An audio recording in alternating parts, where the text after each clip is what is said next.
Thank you for joining us for Pet Connect. I'm Tara Douglas. Let's talk about the shelter and feral dogs of Avondale Mill before we get to our special guest today.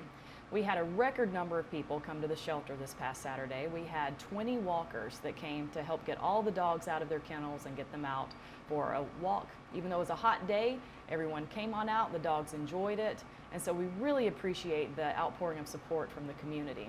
Because in addition to walking dogs, we've had a lot of people send some donations to the shelter, some much needed donations, because the shelter is full right now. It's quite over full. We've got over 50 plus adult dogs there. We've got puppies. We've got a room full of cats too. So if you are in the market to adopt a dog or a cat and add one to your family, then please go by the shelter and meet some of these wonderful dogs that we have there and meet some of these wonderful cats. You can also go by PetSense, where we have 4 cages for cats there at PetSense. So you can go and meet some kitties there. And the Feral Dogs of Avondale Mill have over 80 kittens in foster right now. And we also have all of our puppy fosters full. So if you've ever thought about helping in some way with donations, or if you want to become a foster, then please let us know. You can contact Feral Dogs of Avondale Mill on Facebook if you're interested in that. Or if you're interested in meeting some of the dogs or helping out during the week at the shelter, then you can certainly go by the Sylacauga Animal Shelter. Give them a call first, and then they can be prepared for you, and then you can come and help. But otherwise, we're there every Saturday walking dogs from 11 to 1. And we had so many of those people show up. Like I said, this past Saturday, we got all the dogs out in an hour. And so that was definitely a record, because normally we're pushing it to try to get all those dogs out in 2 hours. Now, we've got one dog there that's our pet of the week, and his name is Lucas. He's about 3 to 4 years old. Here's a picture of Lucas. On one of the days out walking, we've got a nice little spot where they can get some water there when they're out and about. Lucas is one of our dogs that's got that special opportunity where he is going to Meredith Dempsey. She owns For the Love of Dog in Alabaster, and she periodically takes Sylacauga shelter dogs and boards them to give them a break from the shelter. And Lucas went to her yesterday. She said he's doing great, and we'll have much more information about him, because when they go to her, she can give you tons of information. But we know he's great on walks, and he's great with other dogs, and he's great with people. So please let us know if you're interested in Lucas. Now we're going to switch gears here from dogs, and we're going to talk to Robin Hush. She's the owner of Whistle Stop Ranch, and so we're going to talk horses today. So Robin, thank you so much for coming on the show. Well, thanks for having me. So tell our viewers a little bit about you and what you do at Whistle Stop Ranch. Well, I was born and raised here in Sylacauga, and then I moved to Arizona for many years and came back in '09. And my parents had a small cattle farm in a little community called Hanover, which is about 10 miles south of Sylacauga, between Sylacauga and Rockford. And my dad passed away, and I started taking over the cattle farm. Well, I had horses, and I had several friends who knew I had horses, and they had grandkids and stuff like that who they wanted to just bring down and ride. Or let ride, and it actually grew into them taking riding lessons. And so really the business has grown from that. Okay. I probably do 25 riding lessons a week, more in the summer, and most of my clients are, full-time clients. They've been with me a long time, a lot of kids, but I do have adults. So I take really, if anybody wants to ride a horse, learn about a horse, you know, I'll take them in and we'll teach them. Doesn't matter age or skill level No. or anything like that. No. So you've been around horses your whole life then, Yes. it sounds like. Yes, I started, I received my first horse when I was 4, but I really realized I loved horses when I was about 3 and knew the difference between a small pony and a large dog. Okay. And I was just born with that. I mean, I've loved horses ever since I knew what a horse was. Okay. Now, let's talk a little bit about Whistle Stop Ranch itself and the type of lessons you teach, the type of events. And So I teach what I call from the ground up. Okay. And so what that means is when you come to Whistle Stop Ranch and you take a lesson, you're going to learn as much as I can teach you about a horse, but you're going to learn it from the ground first before we ever get on the horse. So I'm going to teach you how to halter a horse, how to lead a horse, how to brush a horse, how to put a saddle on a horse, bridle a horse, and then we learn how to ride. And the riding I teach is I try to teach a foundation, a basic foundation type riding where you ride in natural balance with your horse. Okay. You don't just get on, kick, and go. You learn how to ride in harmony with your horse and how this cue causes this effect with the horse, Okay. and why this horse may respond one way to what you ask him to do. And I do that because I want you to be able to learn how to ride well so that you can ride any horse out there and ride any discipline. Now, you may have to learn specific cues or ways to ride the horse specific to that discipline, but you have the basic foundation of how to stay on the horse, how to make them go. You know, you have an understanding of the communication between you and the horse. And we've had a lot of patients over the years that have had horses. I didn't grow up around horses, but it does sound like that's so important to get to know a horse in general and how you Yes. act around a horse. Yes. That's a big animal. It's a big, Yes. smart animal. Yes. And it's that's very interesting that you do start with people just learning just how to even move around a horse Right. and talk to it. So once they get that initial foundation and they know how to do everything up to getting on the horse, then what types of lessons do they have from there? What do you train people to do? So it depends on what they want to do. I have some kids who just want to ride. They just want to learn various things about riding, how to do it. And, you know, their parents have said, we'll never own a horse. This is all they'll ever get.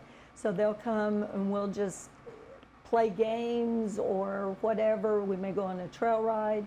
But then I have other kids and adults who want to compete. They may want to show in a horse show where Okay. there is a judge that judges what they do, and they may show disciplines like Western pleasure, English, gaited horses.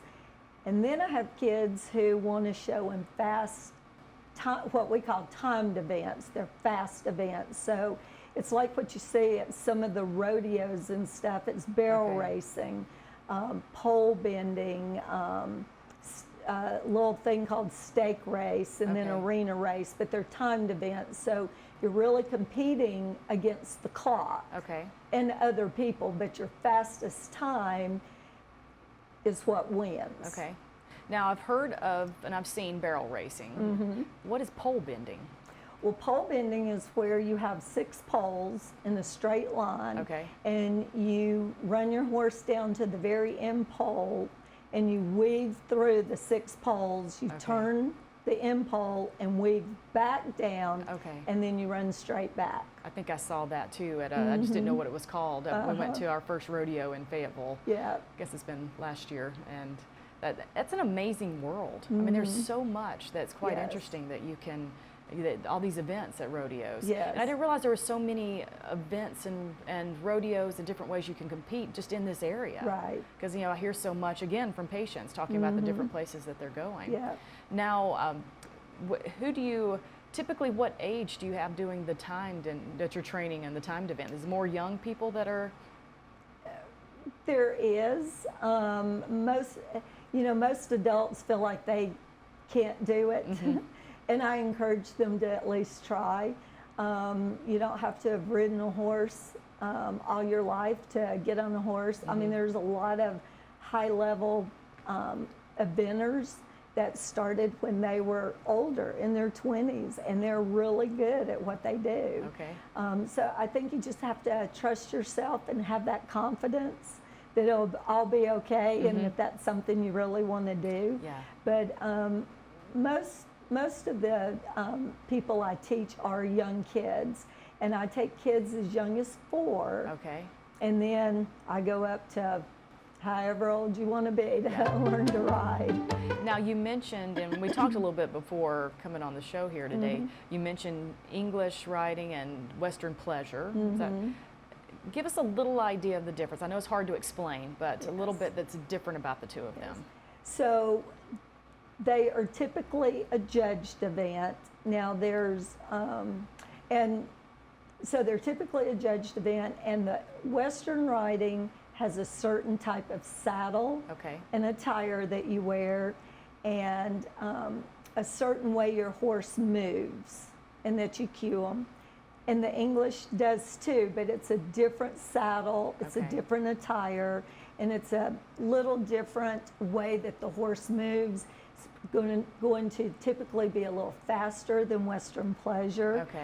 There's also other things you can do in English riding like in Western riding. So a lot of English riding may be jumping, maybe high level, what we call dressage, which I think of as kind of like dancing with your horse. And then Western riding, you can show, you can rodeo, you know, barrel race, calf rope. It's all in a Western saddle. So it's just, it's kind of like shoes. You have different shoes for different things that you do. Now, do you have different, if a horse does English, would they not do Western pleasure, or do you have some horses that can do both? You do have some horses that can do both. Typically, the horse has something that they enjoy more, either the Western or the English, and they're better at it. But there are a lot of great horses out there that can do both.